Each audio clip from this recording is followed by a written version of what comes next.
es posible identificar ideas principales, no es posible resumir un texto, no es posible, en definitiva, hacer cosas con los textos si no tenemos conciencia de para qué leemos. Leemos para cosas distintas. Por lo tanto, enseñar a leer es enseñar a hacer cosas diferentes con los textos. Muy bien. Según eso, a ver, ¿dónde mejor se le puede encontrar sentido a la lectura? ¿Dónde mejor se puede trabajar la finalidad de la lectura que en relación con las distintas situaciones de aprendizaje en las distintas áreas? Los profesores de lengua y literatura siempre le damos muchas vueltas, tanto en las actividades de producción como en las actividades de comprensión, sobre el sentido que le damos a la lectura y el sentido que le damos a la escritura. Es decir, vamos a enseñar a escribir, pero ¿escribir qué? ¿Para qué? ¿En qué situación? Vamos a leer, pero sí, vamos a darle sentido a lo que leemos en clase de lengua. Pero es que el profesor de ciencias, el profesor de historia, el profesor de tal, no tiene que buscarle ese sentido, ya lo tiene.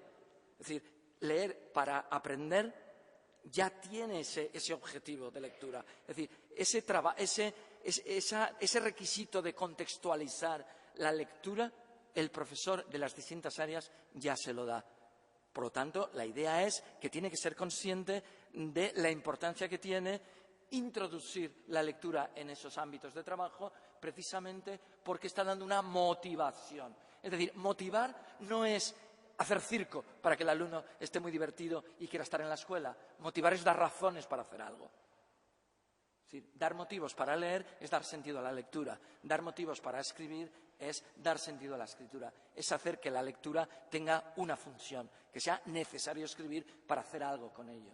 Pues bien, dar motivos para leer y para escribir es motivar. Pues bien, el profesor de matemáticas, el profesor de ciencias, el profesor de historia son los que pueden motivar a leer, precisamente porque los alumnos van a leer la prensa para extraer informaciones que les va a servir para trabajar determinadas cuestiones. Van a tener que construir determinados conocimientos utilizando esas fuentes de información. Eso es dar motivos para leer. Y es ahí donde se aprende a leer.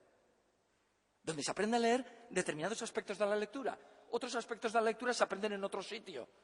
Se aprenden leyendo cuentos, leyendo poemas, leyendo tal. Pero ciertos aspectos de la lectura se aprenden trabajando en relación con las distintas áreas. Esa es la razón por la que queremos que profesores de distintas áreas produzcan materiales donde la lectura y la escritura tengan un papel muy importante, que es una de las características de los materiales que tenemos en el portal. La otra característica, decía que eran secuencias didácticas. No voy a insistir en la importancia de que haya una interrelación entre las actividades. Otra característica, y entonces llegamos a esta diapositiva, es que se incorporen los distintos aspectos de la comprensión lectora. ¿Qué aspectos son estos? Yo he utilizado el marco teórico de PISA, que no es distinto en sus fundamentos del marco de Pearls, la evaluación Pearls, que es la que evalúa, es el organismo que evalúa a los alumnos de primaria. Vienen a decir que hay veces que leemos para obtener información. Hay un cierto aspecto de la competencia que consiste en identificar determinada información que necesitamos y obtenerla, pero que otras veces lo que hacemos cuando leemos es integrar informaciones, es decir, construir ideas globales y integrarlas. Eso es lo que hacemos cuando decimos el texto trata de esto, el tema es este, la idea principal es esta, en este párrafo nos está hablando de tal cosa, etcétera. Es decir, o cuando asignamos una función a un texto, este texto tiene tal intención, con este texto se quiere conseguir no sé qué. Es decir, lo que estamos haciendo es una comprensión de tipo muy general. Pero también cuando leemos, lo que hacemos también es poner en relación ideas del texto, y interrelacionamos. Poner en relación ideas del texto es distinto. Y también lo que hacemos cuando leemos es plantearnos, ¿y este texto me sirve para hacer algo con él? ¿Qué me está diciendo? Lo que me está diciendo, ¿cómo lo puedo reutilizar? Lo que me está diciendo, ¿qué sentido tiene? Etcétera, etcétera. Reflexiono sobre los textos. Es decir, es el conjunto de aspectos de la competencia lectora. La mayor parte de los cuestionarios que aparecen en los libros de texto, sobre todo los de lengua, se centran en obtener información y pocas veces trabajan estos aspectos. Pues bien, los materiales con los que os podéis encontrar en nuestro centro virtual tratan de abordar el conjunto de tal. Finalmente, la otra característica era las ayudas, es decir, son materiales que intentan no evaluar la comprensión de los alumnos, sino enseñar a leer. ¿Os habéis dado cuenta que la mayor parte de los cuestionarios que aparecen en los libros de texto son cuestionarios que en realidad no ayudan a comprender, sino que lo que hacen es evaluar lo que los alumnos comprenden? Habrá que hacer preguntas que tengan que ver con que tengan que ser ayudas para la comprensión, no solamente evaluación. Pues bien, y no me da tiempo, porque ya la espada de Damocles que tengo aquí al lado me está indicando que no me queda tiempo. Hay ayudas, pero la presentación os la dejo, con lo cual la podéis manejar. Hay ayudas que tienen que ver con la planificación de la lectura, es decir, ¿qué estamos haciendo? ¿Para qué leemos? ¿Cuáles son los objetivos? Crear contextos de lectura. Esta es una de las ayudas. Otro tipo de ayudas tiene que ver con ayudar a identificar y relacionar las ideas principales. Es decir, el profesor no se puede limitar a decir al alumno, a ver, ¿cuál es la idea principal de este texto? ¿Cuáles son las ideas principales? Habrá que ayudar a buscarlas. Habrá, por ejemplo, que ayudar al alumno a que visualice los esquemas subyacentes a los textos. Trabajo, por ejemplo, con mapas conceptuales. Ayudar a leer con mapas conceptuales que ayuden al alumno a identificar, a visualizar cómo están organizados los contenidos de los textos. Y también ayudas que tienen que ver con comprobar si se ha comprendido. El resumen, por ejemplo. Recapitular, esquematizar, resumir. El resumen en nuestro contexto escolar suele ser un ejercicio de evaluación, no suele ser una actividad de aprendizaje, de enseñanza-aprendizaje. Resumir es una operación muy complicada. No se puede pedir a un alumno un resumen si no se le enseña a resumir. Hay que dar pasos para enseñar a resumir. Entonces, es una ayuda para la comprensión el resumen. No es una simple actividad de evaluación.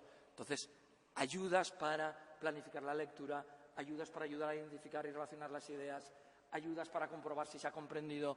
Esto tiene que ver con... Y finalmente, la diversidad de los textos. Esta nube de tags, esta nube de etiquetas que tenéis aquí, la hice el otro día. Esto fue un reto mío. Digo, vamos a ver, voy a coger todos los titulares de nuestros materiales y voy a sacar todas las palabras que se refieran a géneros textuales. Vamos a ver qué me sale. Y me salió esto.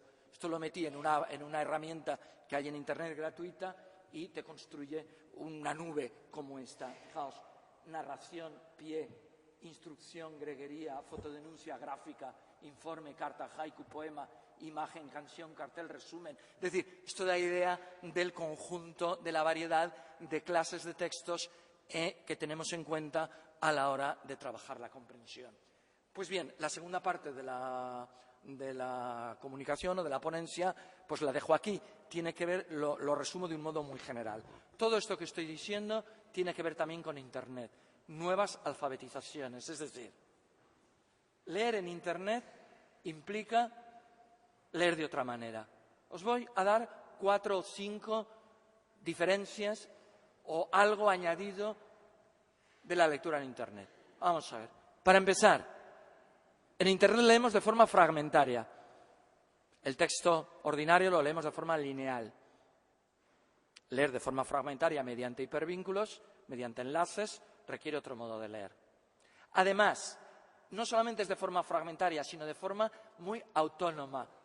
Si la lectura siempre es autónoma y si no, no es lectura, cuando leemos en Internet lo que hacemos es trazar nuestros propios itinerarios de lectura. Hay muchos caminos posibles y es el lector el que tiene que aprender a trazar sus caminos a partir de los objetivos de lectura. Además, en Internet tenemos un lenguaje multimedia.